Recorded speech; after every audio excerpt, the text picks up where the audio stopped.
Sejam muito bem-vindos a mais um super episódio do Coach Chat, o episódio dos coaches para os coaches, dos coaches para os atletas, dos coaches para os apaixonados por bicicleta.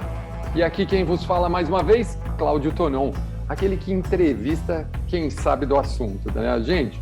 Isso aqui para mim está sendo uma super escola e eu tenho certeza que para você que nos ouve pelo Spotify ou nos assiste pelo YouTube, também, afinal de contas, nada como sugar, aprender, ouvir quem realmente sabe da arte do negócio. E mais uma vez, né, com os meus dois super companheiros, super coaches aí, Ronaldo Martinelli, solta aquele... Eu ia falar, mas a sua apresentação tradicional. Vai lá. Bom dia, boa tarde, boa noite. Mas, ó, antes eu vou corrigir, para não ficar com essa humildade toda aí, ele é o cara que mais tem experiência, principalmente na parte indoor, tá? Então ele não é entrevistador nada, ele dá opinião, ele tem bastante conhecimento sobre o assunto, tá? Primeira coisa. Segundo, hoje vamos falar de um tema, a gente só tem tema polêmico, como sempre, mas acho que esse tema aqui, o pessoal acha muito que sabe sobre esse tema e tem muita gente que se engana, tá? Que acha que é a maior coisa do mundo, desculpa a palavra, pica das galáxias do treinamento desportivo. Então, fica de olho, porque hoje o tema é bem legal. Cara, obrigado pelo ciclismo indoor, é só isso que eu sei, gente. Final de semana eu fiz uma provinha, me matou, mas, tô melhorando, Ronaldão. Meti 300 watt média em 35 minutos, média de frequência 155 batimentos, fiquei muito feliz. Tô voltando à forma, E do outro lado, Sérgio Borges, diretamente do Rio de Janeiro, que continua lindo.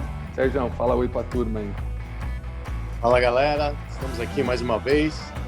E como o Ronaldo disse, a gente está aí para se divertir, trazendo polêmica e colocando nossas opiniões, que são sempre traz um pouco de emoção aí no fim do podcast.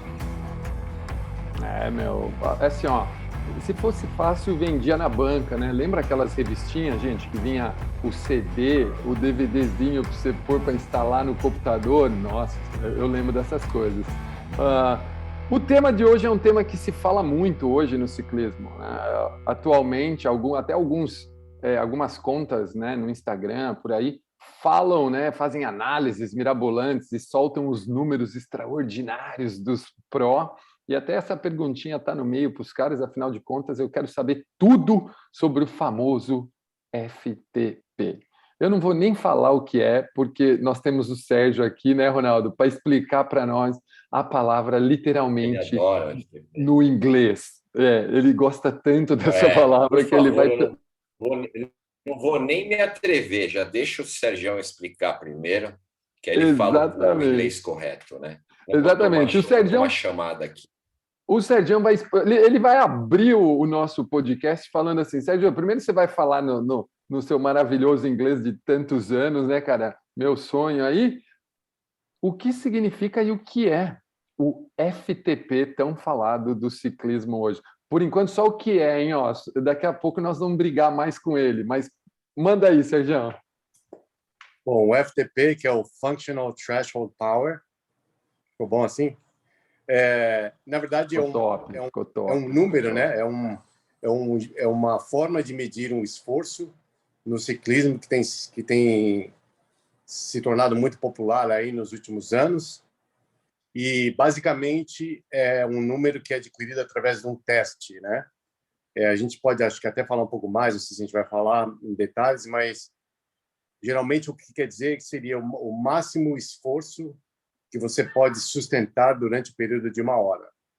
Na teoria, seria isso, né? Então, existem os testes, como você já pode imaginar, o que é feito de 1 hora. Aí, as pessoas perceberam que mentalmente é muito difícil de você fazer esse tipo de teste. Aí, começaram a fazer os testes baseados em 20 minutos. E depois tem uns percentuais. Não sei se vale a pena a gente entrar nesses detalhes, mas... Daqui a pouco nós vamos falar, né? Nós vamos falar sobre isso daqui a pouco. Então. Mas, basicamente, é um número que se tornou um guia aí de fitness no ciclismo, o que é usado por muita gente e que é adquirido ou seja, ou é conseguido através de um teste, né? E esse teste do Functional Threshold Power vai te dar um número, e esse número vai ser uma base que, inclusive, é utilizada para criar zonas de treinamento, como nós falamos aí no podcast anterior também. E acho que é isso, né, Ronaldo? O que mais que usam? É um parâmetro aí que hoje em dia tem usado, que apesar de a gente confiar 100% nele, a gente usa também. Ô, Ronaldão, antes de você chutar essa bola aí, Ronaldo, eu queria falar um negócio para a galera, que vocês ouviram o Sérgio falando fitness, né? Fitness, para medir seu fitness. Para você que está nos ouvindo, super curiosidade, e eu aprendi isso com os neozelandeses. A palavra fitness, gente, em inglês, significa condicionamento. Não é porque muita gente, Sérgio, ouve fitness aqui, acha só que é as aulas de ginástica, velho. É um erro comum aqui no Brasil falar que o fitness são aulas de sala de ginástica, sabe? Tipo, o fitness da academia. A galera confunde. Então, você que está ouvindo, gente, a palavra fitness significa condicionamento. Então, o que o Sérgio disse quer dizer que é uma medida aí para saber sobre o seu condicionamento. Manda lá, Ronaldão. Bem falado, então. Foi muito usado, né, em academia. Eu comecei trabalhando a minha carreira em academia lá em 1993. Eu sou um rapaz jovem e inclusive chamava fitness alguma coisa. Não lembro qual que era o nome, mas se usava muito isso para academia. Só complementadinha, porque o Sérgio já falou tudo, né?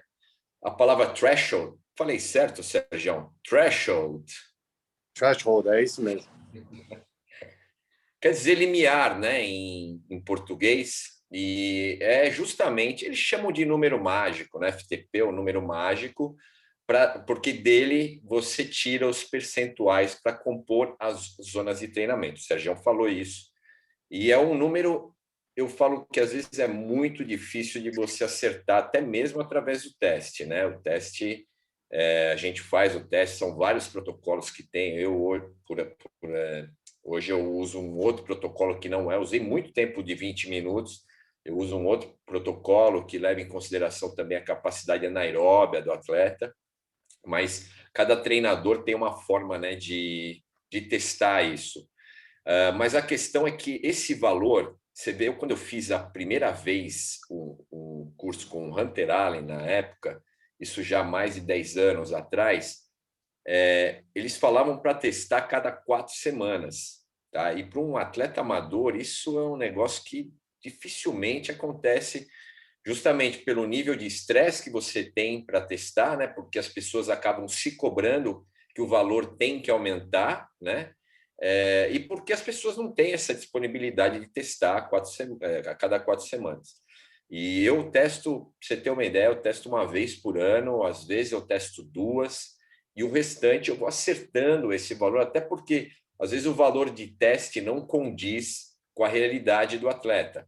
Às vezes ele está ou num dia muito bom, o equipamento funcionou de uma forma errada, enfim. E se você traz um valor errado de FTP, você imagina que todas as faixas de treinamento que você vai ter, elas vão estar erradas também. E aí vai ter treino que vai estar o supraestimado, e isso pode acarretar um problema na carga de treinamento.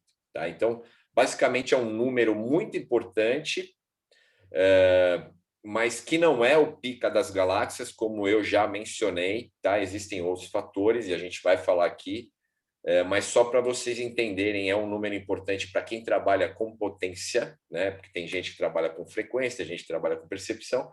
Quem adota o método, a metodologia de treinamento baseada em potência, no teu potenciômetro, no Power Meter, você vai usar, de certa forma, algum valor, e esse valor é o valor de limiar, é o valor de FTP. Ficou um pouco mais fácil hoje, né? Porque como tem mais e mais atletas aí com acesso ao Smart Trainer, né? Que são esses rolos aí mais avançados, então fica uma coisa um pouquinho mais fácil do atleta fazer esse teste sozinho em casa, né? Porque antigamente, né, o Ronaldo, eu lembro que o único, eu não sei aqui no Brasil, mas lá nos Estados Unidos, por exemplo, o único rolo que a gente podia fazer teste era o CompuTrainer. que vocês devem conhecer se você faz em tempo.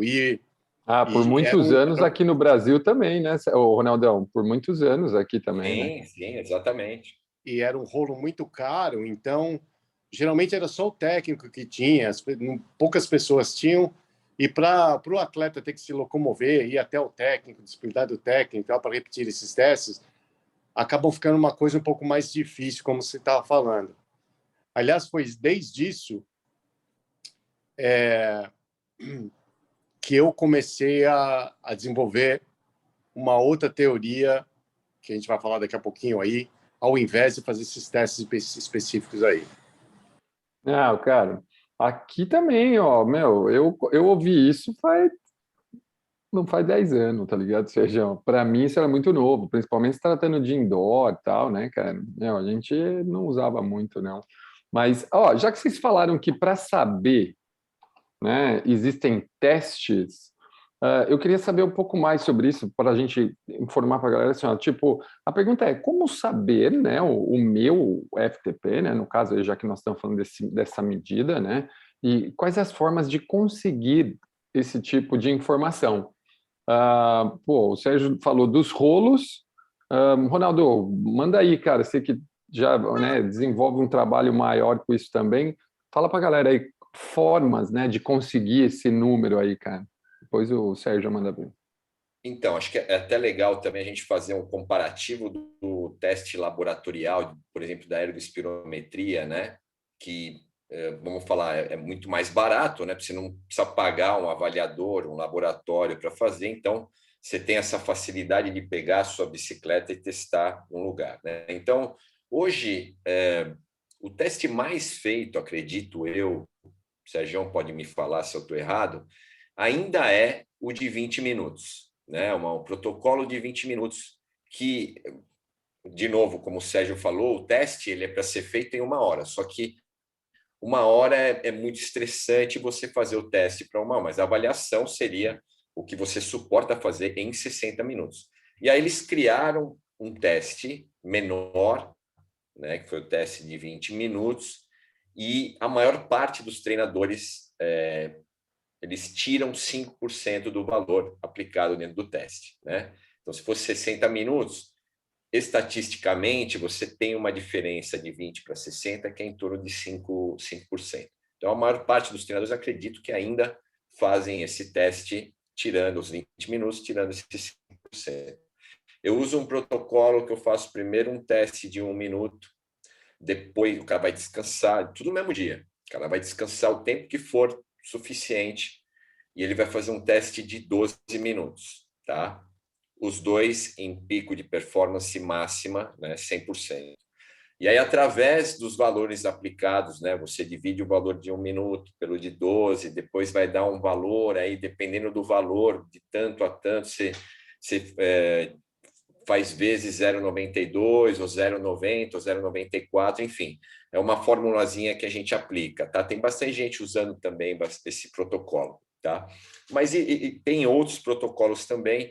Eu já vi, inclusive, uma discussão sobre, por exemplo, tirar quem faz o de 20 minutos e tira os 5%, né? Teve um estudo feito aqui na faculdade em Florianópolis de 3 caras que fizeram testes e os valores de teste de 20 minutos e de 60 minutos deu muito abaixo dos 5%. Então, era 2%, 1%. E depois, quando você fazia isso, a aplicabilidade desses valores, ele não justificava tirar os 5%. Né? E eles jogaram isso, inclusive, num grupo que foi o grupo que criou essa metodologia aí da potência, foi um dos primeiros, né? Que foi a turma do Hunter Allen, eu chamo, e aí teve uma discussão enorme em relação a isso e tal. Então, eu na minha visão, né, eu acredito que o teste, se você fizer o de 20, fizer o de 1 mais 12, não importa, os valores vão dar muito próximos, muito parecidos.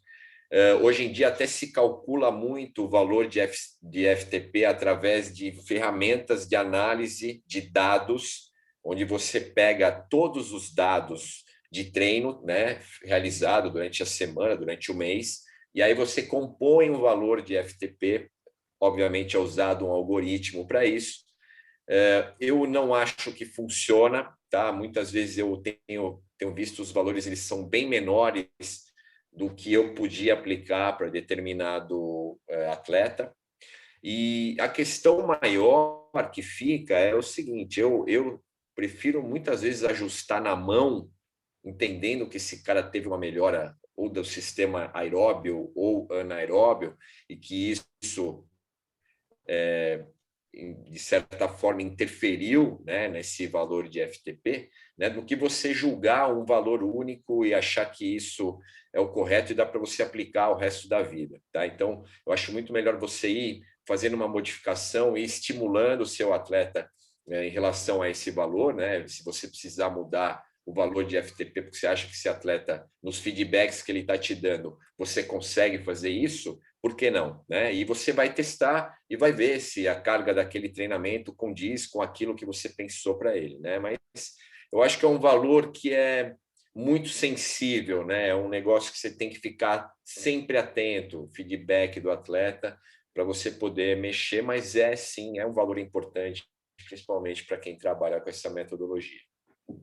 Eu acho que, já que nós estamos para a polêmica agora, eu acho que o problema é que é um número absoluto que ele não condiz.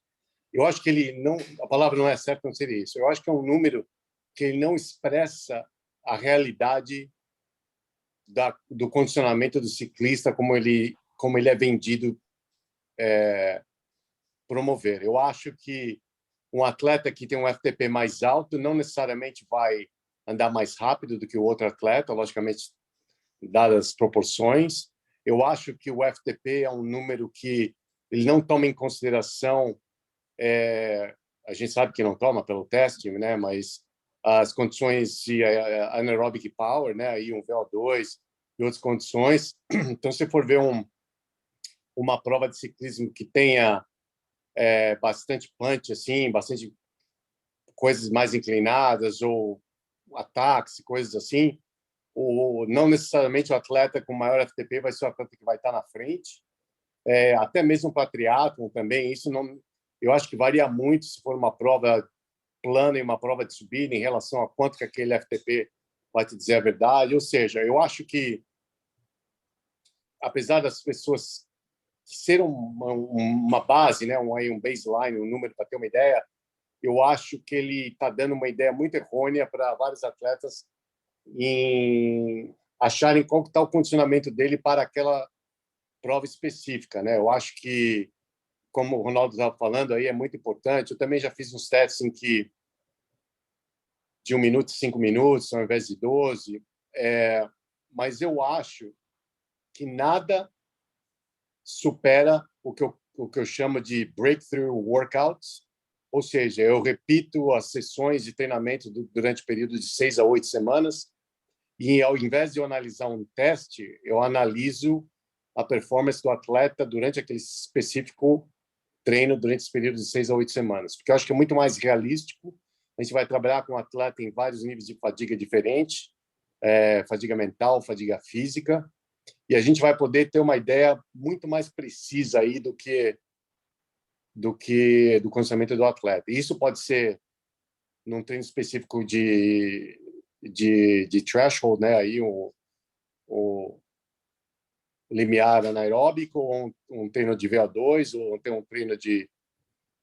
um treino de endurance. Quer dizer, acho que é bom a gente utilizar essa forma que eu chamo aí de breakthrough session, que aí você vê quando o atleta, o que chama-se breakthrough session, significa que você vê quando que o atleta tem uma melhora, que é o que significa o breakthrough. E dessa forma é um jeito mais realístico, que eu acho, de você poder aí mensurar aí a sua performance do que o teste. Eu lembro que quando eu estava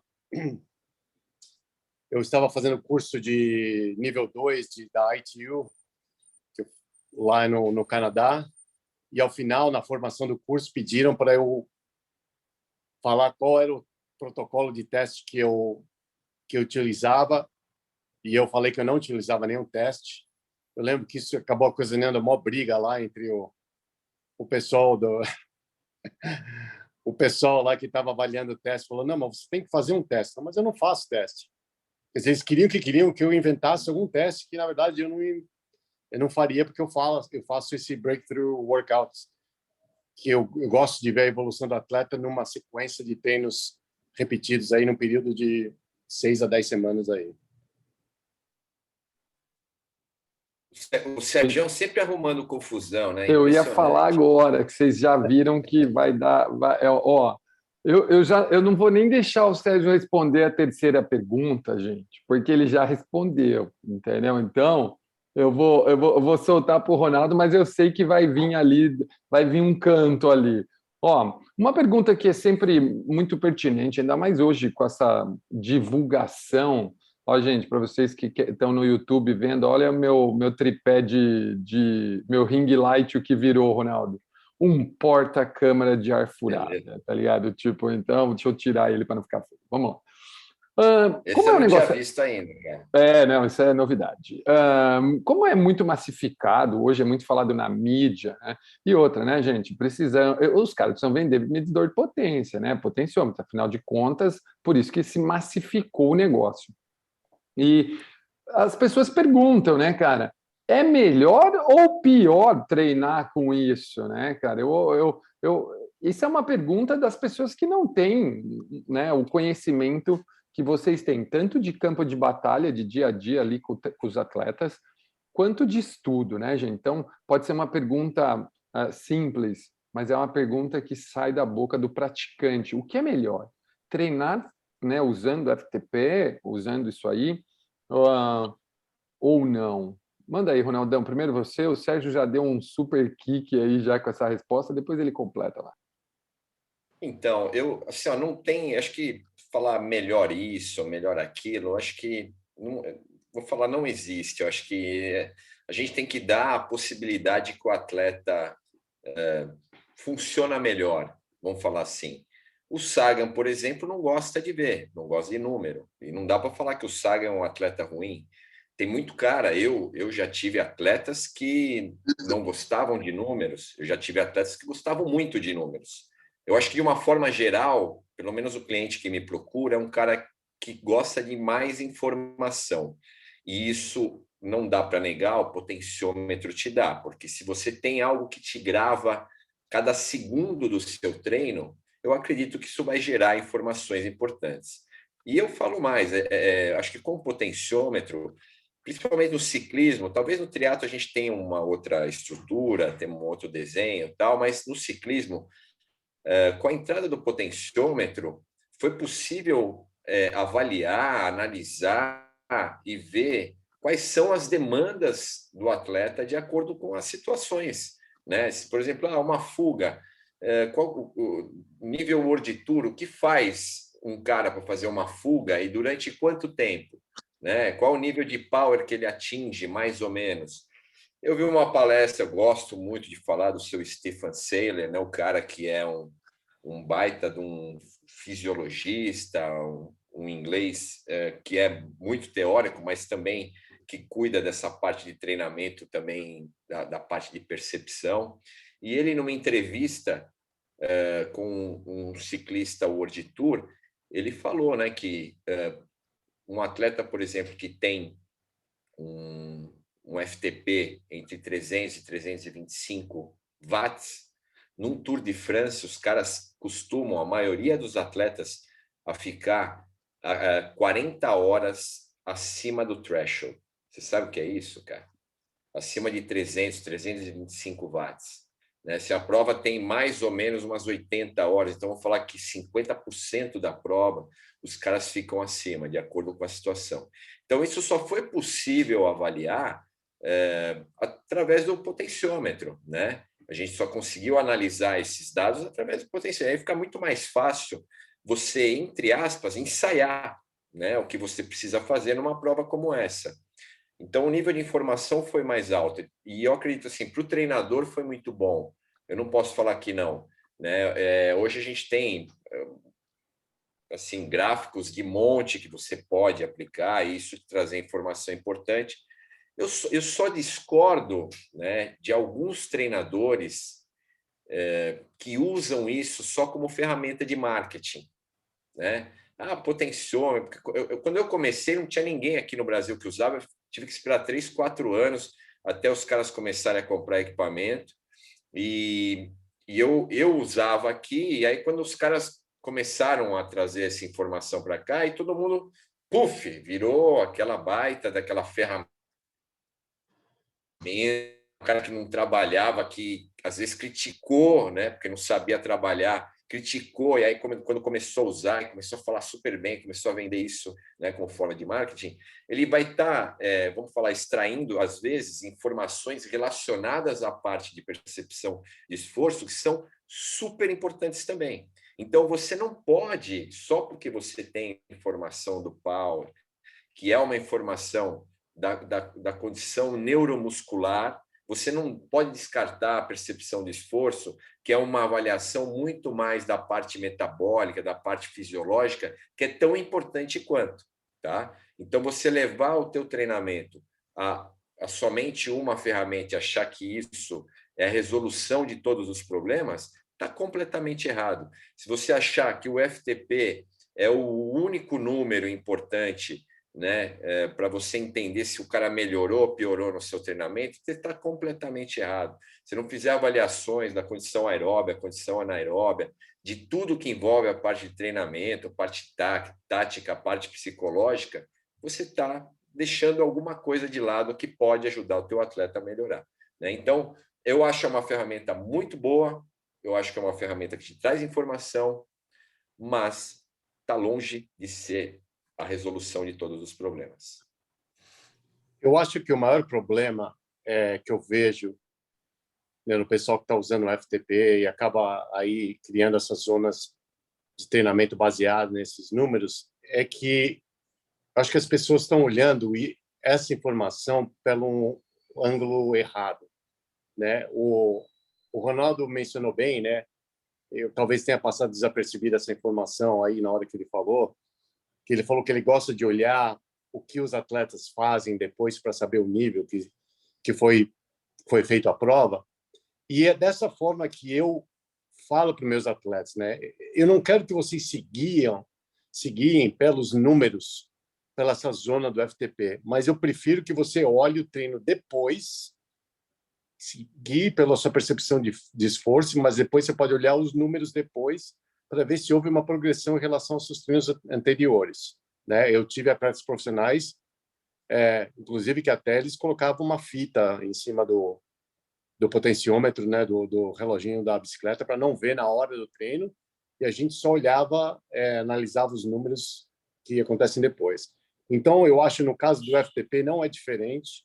Eu acho que você tem que fazer o treino baseado na tua percepção de esforço, e depois do treino você vai começar a comparar os treinos semelhantes de FTP, né? Eu acho que isso também às vezes é um problema, já que o Ronaldo mencionou aí de alguns técnicos que gostam de usar isso aí como uma ferramenta de marketing. Eu acho que técnicos que variam muito as sessões de treinamento, eu também vejo isso mais uma insegurança e uma ferramenta de marketing, qualquer coisa, né? Eu acho que a repetição é uma ferramenta muito valiosa, né? Que a gente tem que usar mais, né? Quer dizer, como é que você sabe se você está melhorando naquela sessão específica, se a cada semana você ficar trocando, né? Então, fica difícil você poder fazer uma avaliação. Então, eu acho que se você, por exemplo, você vai fazer um treino que o teu objetivo é aumentar o teu FTP, então você vai estar uma sessão de limiar anaeróbico, por exemplo, 5 vezes 5 minutos com 2 minutos e meio de descanso, bem clássico que seria. Então, o que eu aconselharia? Ao invés de você ficar seguindo aquele número do FTP que você testou, tenta seguir mais ou menos 85% de esforço e repete essa mesma sessão de treinamento durante 6 a 8 semanas, e depois você compare sessão por sessão, juntamente com como você sentiu naquela semana, o teu nível de fadiga, você quer ser um cara, fala que gosta de número, quer ser um cara mais preciso, porque é engraçado, né? A gente fala isso, a atleta fala, não, eu adoro números. Falei, bom, tudo bem, você não adora números, mas então quantas horas você dormiu essa semana? Ah, isso eu não conto. Então, quer dizer, você adora só os números que saem no Garmin, mas os outros números que são importantíssimos para a performance você não conta. Né? A quantidade de refeições, o número de calorias, quer dizer, as suas macros, nutrientes, a quantidade de recuperação, quantidade de sono, isso aí você não... Esses dados você não está calculando, você só está calculando aquele que sai no Garmin. Então, é um pouco de hipocrisia que eu vejo aí, pessoal. Ou você que fala que é um cara que gosta muito de número, ou você pega todos os números, que aí sim você vai poder ter uma ideia mais precisa, ou então você aprende a usar os números de uma forma mais consciente, que no meu caso eu acho que é muito melhor a gente analisar os números após os treinos do que ficar se guiando naquele número. Porque, por exemplo, você está fazendo esse mesmo treino que eu te falei, é um treino de limiar anaeróbico, de 5 minutos, mas aquele dia você não dormiu direito, tomou uns vinhos da noite anterior, tal, não está se sentindo muito bem. Então, você vai se matar, na verdade, você vai estar fazendo um treino muitas vezes acima do que era para ser feito, para conseguir atingir aquele número. Então, se isso já vai ocasionar aí como a gente comentou no outro podcast de recuperação, um efeito negativo na sua recuperação. E do outro lado também, você está se sentindo super bem naquele dia e você, ao invés de tentar aí, né, uma progressão aí no seu limiar, você vai ficar só seguindo aquele numerinho lá e nunca vai saber se você poderia fazer um número mais alto naqueles intervalos, né? Então, eu acho que isso é uma coisa para vocês ficarem aí na cabeça um pouco. Pô, eu adoro os numerozinhos, gente. Eu adoro fazer prova e ver os numerozinhos lá em cima estalingando, batendo que nem uma metralhadora lá em cima, Sérgio. Eu falo que, gente, eu não uso para nada, eu não uso para treinar, tá bom? Vou deixar a minha parte aqui. Eu não uso para treinar, eu uso para me divertir e depois postar a fotinha quando o número dá alto, porque quando dá baixo a gente não posta. Isso é fato, entendeu? Atleta é tudo igual, meu. Seja indoor, seja outdoor. Pô, esse final de semana deu 300, eu postei. Os outros que deram menos, eu não postei, não. Então, tipo, é legal o medidor, né? Pô, ó, vocês falaram de um monte de coisa importante, né, cara? Coisas que os atletas precisam levar em consideração na hora de pensar nisso. Porque às vezes o cara vai lá, preciso comprar um potenciômetro, paga o olho da cara, dava para ele comprar uma roda que talvez ajudaria muito mais ele do que o potenciômetro. Talvez. Mas eu também gosto das informações, né, cara? São muitas informações. Como o Sérgio falou, é legal, eu comprei um relógio para saber o quanto o meu sono era bom, ao mesmo tempo que eu tenho um potenciômetro para saber se existe uma evolução ou não, enfim. Né? Então, agora, hoje fala muito nisso, mais uma vez, eu vou bater de novo, agora eu vou sair do treinar, mas hoje os caras falam muito disso.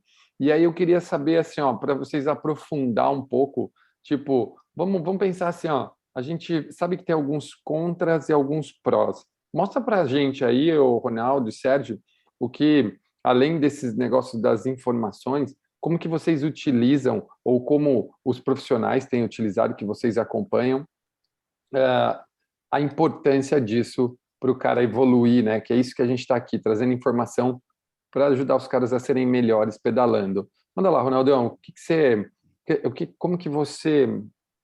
Qual que você vê a importância? Então, o Sérgio mencionou um pouco sobre isso.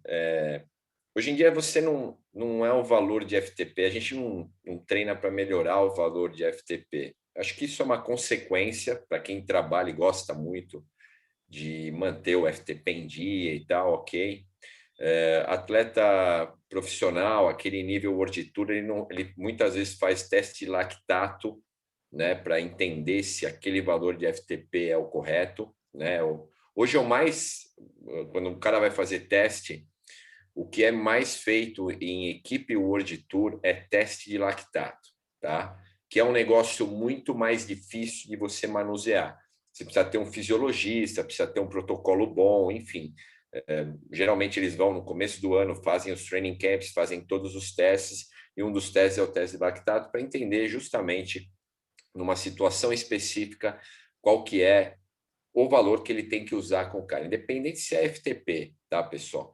E o que acontece muito hoje em dia na parte de treinamento alto nível é o atleta ele tem o conhecimento do que ele pode fazer em relação a determinado tempo de estímulo. Os que são mais importantes, vamos pegar a parte anaeróbia. Quais os tempos que a gente costuma trabalhar? 30 segundos, 1 minuto, 1 minuto e meio, 2. Então, o atleta já tem um conhecimento mais ou menos do que ele pode fazer dentro desse tempo de estímulo. E aí, nas sessões de treinamento, ele tem esse tempo de estímulo, ele vai se desafiar a ponto de conseguir números melhores, né? Então, o cara bem treinado, ele depende, obviamente, da fase de treinamento, do que ele precisa, qual que é a demanda. O atleta que é escalador, ele vai fazer mais trabalho aeróbio, enfim, mais trabalho de limiar. O cara que é, por exemplo, um ciclista de clássica, ele vai dar muito mais importância à condição anaeróbia, então trabalhar estímulos anaeróbios. Lembra do Kittel, na época que ele corria lá com o Cavendish, o melhor tour do Kittel, que ele acho que ganhou, se eu não me engano, foram 4 etapas, ele obteve os melhores valores de sprints de 10, 15, 20 segundos, que é justamente o tempo que você gasta, que é mais ou menos de 8 segundos a 22 segundos num final de prova, né? Mas o que conta não é só o final também, né? Conta também a repetibilidade, que é uma palavra que eu já mencionei aqui, que não existe em português, que é a condição dele repetir isso várias vezes. Uma prova de 100 quilômetros, e já fizeram uma estatística, eles costumam a fazer mais de 60, mais de 70 sprints de 5 segundos, para as retomadas, as acelerações, os momentos que você tem que neutralizar, talvez, alguma fuga, ou iniciar, né, uma neutralização. Então, as situações são diversas. Aí que é o legal do potenciômetro, porque a gente consegue medir isso e a gente sabe os valores hoje aplicados são guardados a 7 chaves. Ainda hoje, não é todo mundo que divulga isso, por exemplo, no Strava, né? Eu vejo ali o Mathieu Van Der Poel colocando um pouquinho, mas ele tem uma segurança tão grande nele mesmo que para ele divulgar, não divulgar, se quiser, vai lá. Se conseguir esses números, ótimo, mas isso aqui é o que eu faço, me siga se você for capaz. Então, são poucos os que fazem isso. Eu lembro que o Froome não divulgava, eu lembro que o Alberto Contador não divulgava, inclusive ele odiava Strava, né? Não sei se ainda odeia, mas na época ele não colocava também, ele odiava potenciômetro, acho que até hoje ele não gosta, mas enfim, é uma característica Agora dele. ele tá super pop, velho. Agora o Strava, ele tá né? super pop, posta os treinos dele. Agora Ele tá tem treinando marca de mais agora do que quando ele bicicleta. treinava quase, entendeu?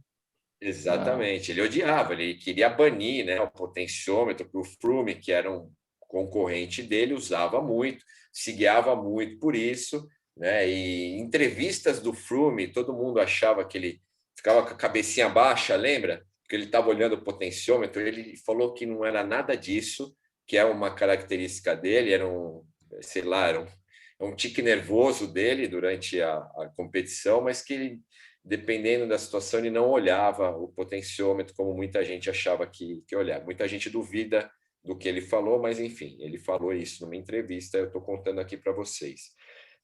Mas eu acredito assim, que o FTP, eu acho que você falar assim, vamos trabalhar, né, o FTP, vamos chegar um treinador e falar, vamos trabalhar para melhorar o seu FTP, é um erro, tá? É um engano muito grande que acho que muitos coaches ainda fazem esse tipo de trabalho para melhorar a FTP, e a gente sabe que vai depender muito da demanda e da característica de cada um dos atletas. A verdade é essa.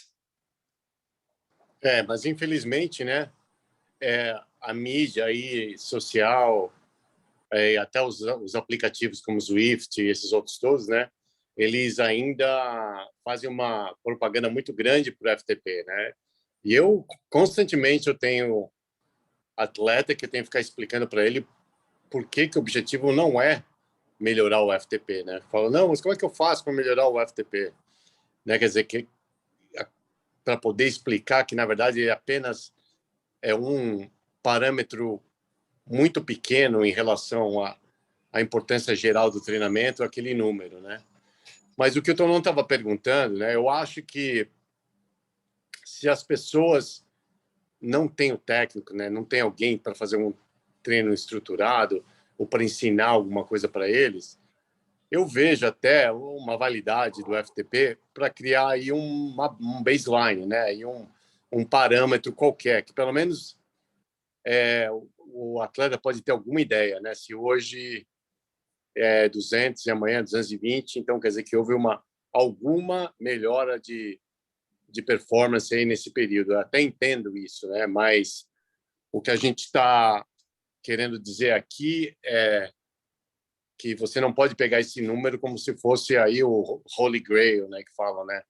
Aí o mais sagrado, verdade absoluta, aí a única coisa que importa aí em termos de performance de ciclismo, o que é longe de ser verdade. Então, não é que a gente está aí só metendo pau aí no FTP. Eu acho que você tem que saber como usar, como fazer, e se o seu intuito é realmente melhorar o seu fitness, né?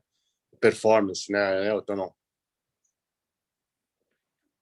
Eu queria até falar um negócio que é importante. Eu fiz uma pós-graduação de triatlon até, Sérgio, e a gente estava até numa aula que eu lembrei agora. A discussão maior é sobre o VO2, né? O VO2 do ciclista é alto, muitas vezes porque ele trabalha justamente acima do limiar. E aí, quando eu falo de limiar, vamos falar de FTP, né? Então, você tem que ter esse número, ponto. Eu acho importante você saber.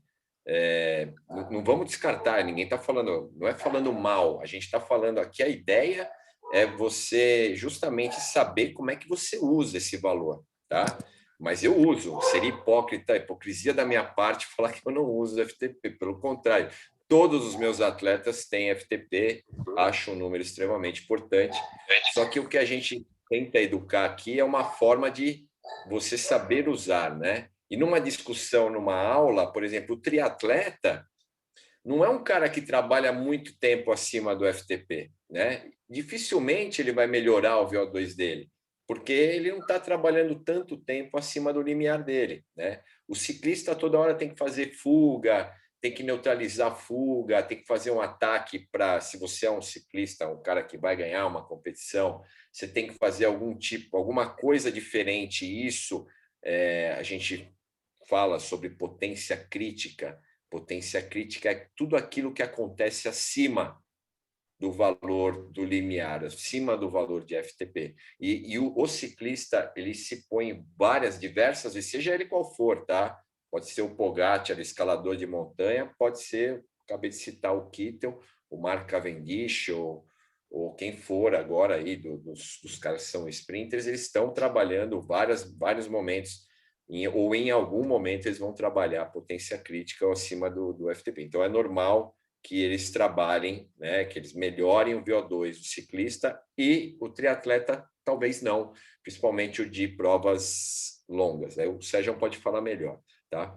Mudou muito isso, né? Mudou.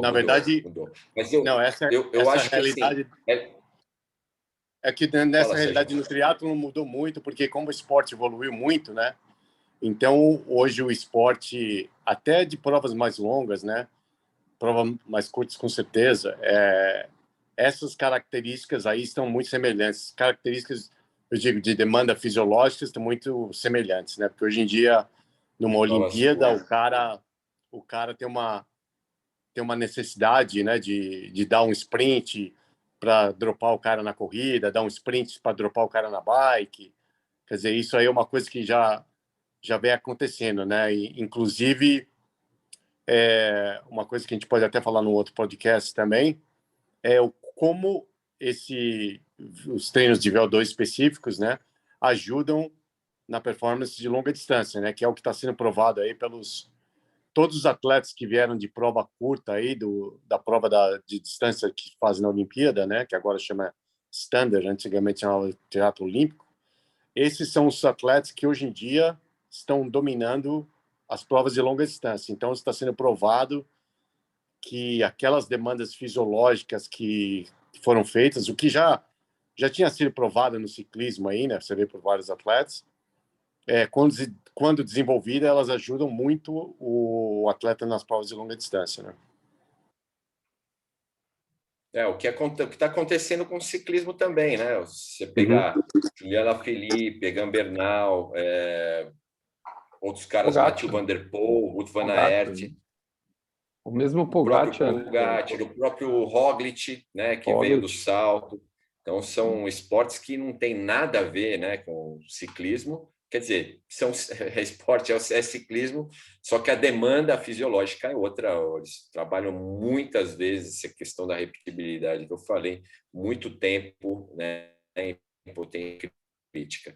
Né? Mas o que eu falo para o atleta, aí, só complementando aquilo que eu falei, que eu estava falando, é que o ciclista, por exemplo, aquele cara que vai fazer um Gran Fondo, né, que quer completar, sei lá, 3, 4 montanhas no mesmo evento, e eu nem jogo aí uma Altiroute, porque uma Altiroute é uma prova em etapas aí, quando a gente fala de dias difíceis, aí é uma outra história. Mas o cara que quer completar um Gran Fondo de 3, 4 montanhas no mesmo dia, ele trabalha, a gente saber o valor de FTP é importante, porque quanto mais o cara que é do YouTube vai me ver fazendo aqui, mas a gente está fazendo assim um trabalho de aproximação, né? Quanto mais próximo ele conseguir trabalhar de forma estável, próximo do FTP, em tempos mais prolongados, que é o que acontece na montanha, mais preparado ele vai estar. Então, por isso que é importante você saber o seu limiar, né? Então, o FTP, o valor de limiar, é importante você saber o valor para você, quando você precisar aplicar o treinamento de limiar, você conseguir aproximar esse seu atleta desse valor de limiar. E quanto mais próximo ou mais dentro do valor de FTP ou do limiar ele estiver trabalhando, mais condicionado certamente, mais dentro do objetivo que você está tendo, dentro de uma Gran Fondo, você vai estar. Com certeza. Gente, vocês estão vendo que não, a gente não defende um ou outro, mostra aqui nesse podcast, a gente traz para vocês informações que talvez vocês não encontrem nos livros, gente. Isso é muito importante o que a gente está falando aqui, porque o que o Ronaldo e o Sérgio fazem é aplicar ferramentas todos os dias com seus atletas e analisarem, verem os melhores formatos, né? Então, além do que eles estudam, porque eles estão trazendo dados e também coisa do campo de batalha para você que está começando, para você que quer ir entrar nesse mundo. Se você quer entrar no mundo do FTP, você está convidado, mas saiba que, né, nós temos aí várias coisas, vários pontos a olhar também quando a gente fala desse tipo de coisa, mesmo quando a gente só ouve os profissionais entre aspas, né, Ronaldo? Porque, como você falou, o Sagan mesmo não é fã disso, mas a gente tem o Instagram lá da Velon CC, né, cara, que eles amam esse tipo de coisa, né? Eles fazem aqueles posts, eu acho super legal. Mas não é todo mundo, enfim, não é todo mundo que é fã, mas é muito falado. E para fechar, né, meu, aquela perguntinha, né, cara? Ô, Sérgio, só não vale falar para quebrar o Garmin, hein, velho? Pelo amor de Deus, hein? A dica dos coaches sobre esse assunto do dia aí, para a galera que está nos ouvindo aí. Manda lá, Sérgio, manda você aí a primeira dica aí que você daria em relação a esse assunto, cara. Para quem está começando, para quem comprou um potenciômetro, queria saber mais sobre como usar esse negócio, qual a sua dica para ele? Manda lá, meu.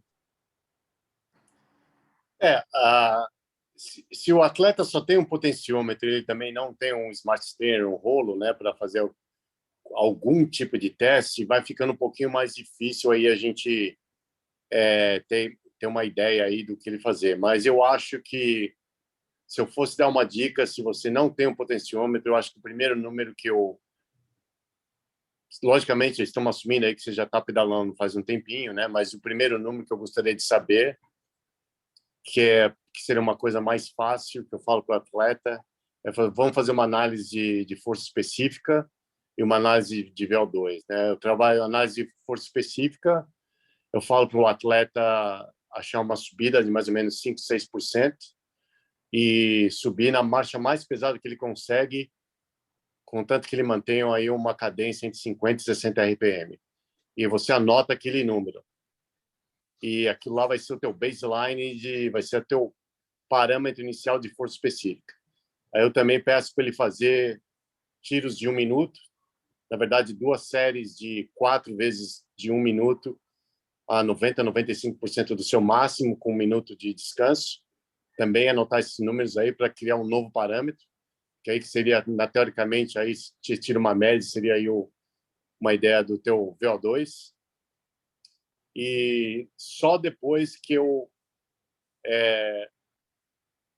falaria para o atleta aí fazer um teste de FTP, porque eu acho que o atleta que não está acostumado vai fazer um FTP. E outra coisa também, você vai fazer um FTP teste aonde? Na rua? Então, você tem que ver se não tem, se é seguro, se não tem farol, se não tem descida, se não tem vento a favor, se não... Quer dizer, tem vários parâmetros aí que podem complicar um pouquinho esse teste aí. Se tiver um smart trainer, fica um pouco mais fácil. Mas eu aconselharia o atleta começar por aí, quer dizer, trabalhar na sua força específica e no seu VO2 e deixar o FTP um pouquinho mais para frente aí. Muito bom, muito bom. Ronaldão, e aí? A super dica aí do coach para a gente fechar nosso super podcast sobre FTP. Bom, a dica, eu queria falar até 2 coisas, tá? Primeiro, em relação à dica, você não ter como preocupação principal o FTP, tá? Ponto 1. Você treinar, o cara, para mim, quando está começando, o ideal é ele treinar pelo menos 4 semanas. Aí, dessas 4 semanas, ele se condiciona, entende, né, como que é a parte do esforço para você fazer um teste de FTP. E aí sim, quando o treinador julgar que é necessário atualizar esse valor, aí sim se faz o teste. Hoje a gente tem ferramentas que, através de 2 ou 3 treinos, você já consegue compor um valor de FTP. Lógico que isso você pode acertar manualmente, de acordo com o que o cara produzir dentro do treinamento, mas é perfeitamente possível você usar pelo menos como parâmetro e você ajeita, né, através dessas ferramentas. Tá? Mas sem pressa e quando o treinador julgar necessário. Eu queria só trazer aqui para vocês uns dados. O Sérgio até falou sobre isso, né? Que muitas vezes o maior FTP não é a melhor performance, né? E a gente tem como exemplo principal aqui, por exemplo, o recorde da hora, né? O recorde da hora não deixa de ser um teste de FTP.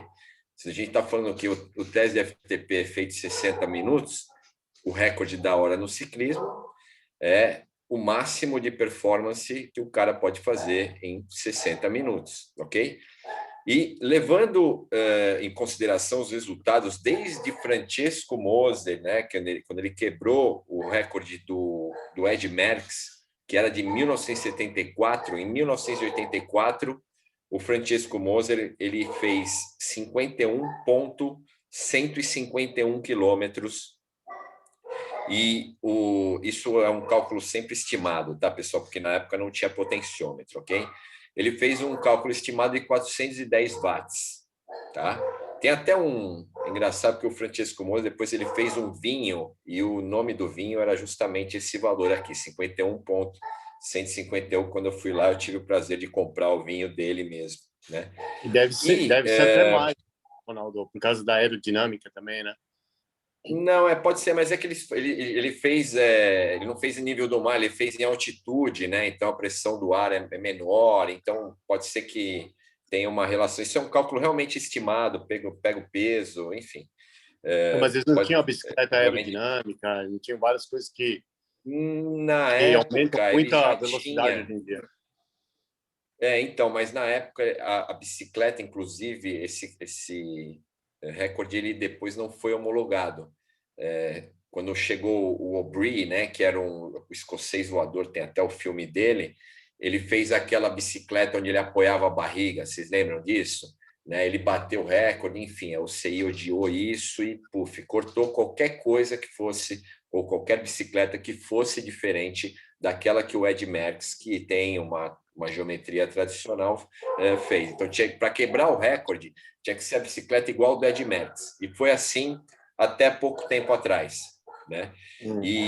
Mas o que eu queria falar em relação a esse negócio do recorde da hora eu tenho aqui, por exemplo, alguns valores em que o valor do FTP, ou o valor do power médio do cara aplicado em 60 minutos, ele é menor do que o cara que fez, por exemplo, uma quilometragem menor do que a dele, né? Então, vou pegar, na sequência, a gente teve um recorde de 51,586. Aqui não fala de quem que é, mas o valor da potência média do cara foi 369.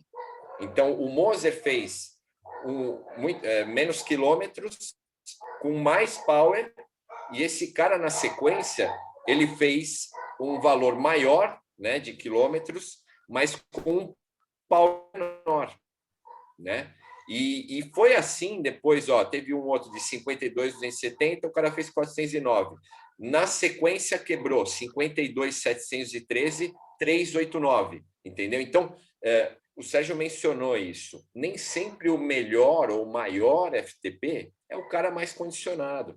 Então, você não precisa ficar preocupado em aumentar, às vezes, o valor de FTP. E eu já tive vários atletas que eles tiveram performances muito melhor com um FTP menor, tá? Então, não se preocupem com esse dado. Lógico, dê importância para deixar ele sempre atualizado, se você usa ele como referência principal, mas não tenha ele como dado principal da sua performance, tá? Muitas vezes não é.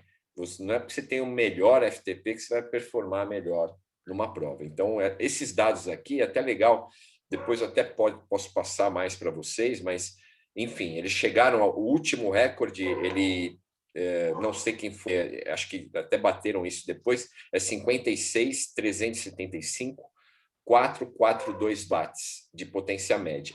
E o anterior a ele, que foi do Bradley Wiggins, eu sei porque esse valor, né? 55,291, 480 watts. Ou seja, o penúltimo recorde da hora tinha uma wattagem média maior do que o último recorde da hora. Então, é isso. Cara, muita coisa legal, né? Muita coisa legal. Essas informações, né, trazem aí, tem uma história toda por trás disso aí, né? Então, legal demais, legal demais. Gente, é isso aí, Sergião. A dica do Sérgio: senta a bota na bicicleta na subida se você tiver só o power meter. E o Ronaldo, fica atento que talvez isso não seja a sua melhor medida de fitness e traduzido para o português de condicionamento. Então, animal. Mais um super podcast para você que nos ouve, né, gente? Olha quanta informação legal, quanta coisa que você precisa saber para você também não acreditar, né? Vamos dizer ali na boca maldita que diz às vezes que só serve, só é bom ou só quem tem um potenciômetro. E às vezes a gente fica muito preso a isso, onde na verdade a gente tem, ele é mais um indicador que pode potencializar resultados. Se você não tem, grandes coaches como o Ronaldo e como o Sérgio conseguem te ajudar de outra forma. Se você tem, grandes coaches como o Ronaldo e o Sérgio também podem usar ele como parâmetro para ajudar você. Então, fiquem ligados nisso, já deu para perceber aí. E para fechar, Sérgio, dá aquele tchau para a turma. Pessoal, mais uma vez, estamos aí agradecendo a sua audiência, vocês estarem aí acompanhando a gente. A gente sempre comenta aqui, antes da gente começar o podcast, das mensagens muito legais que a gente tem recebido aí de vocês, pelo carinho. E só temos a agradecer e espero que vocês continuem compartilhando aí o podcast com seus amigos. E esperamos aí que vocês fiquem com a gente para o nosso próximo episódio aí semana que vem. É isso aí. Ronaldão, manda lá.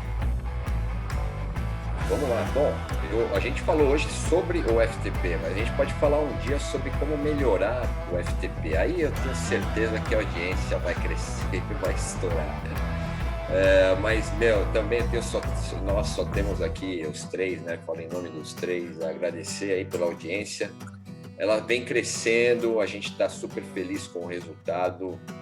Recebemos até pedidos, né, no YouTube. Não para de colocar vídeo, por favor, não para de colocar vídeo e tal. Então, eu tenho a certeza que a gente aqui faz o negócio porque gosta. Então, é um negócio bacana a gente discutir assuntos. É um negócio prazeroso, tanto para mim, quanto para o Tonon, quanto para o Sérgio. E a gente vai continuar fazendo, tenho certeza disso, tenho certeza que só vai melhorar, tá? Muito obrigado pela audiência e vamos lá, até a próxima, o próximo tema aí na semana seguinte. E é isso aí, gente. Esse foi mais um Coach Chat, né? Muito obrigado, né? Os dois agradeceram, eu vou agradecer também antes de fechar. Muito obrigado a você que nos ouve, você que nos assiste. Não se esqueçam de se inscrever no canal, não se esqueçam de seguir no Spotify para você sempre saber quando chega um episódio novo. E como disse o Sérgio sempre, indica para o seu amigo, manda para aquele amigo seu que gosta de pedalar, que de repente comprou o potenciômetro que está meio perdido. Esse podcast vai trazer para ele muita luz, aí, muita clareza.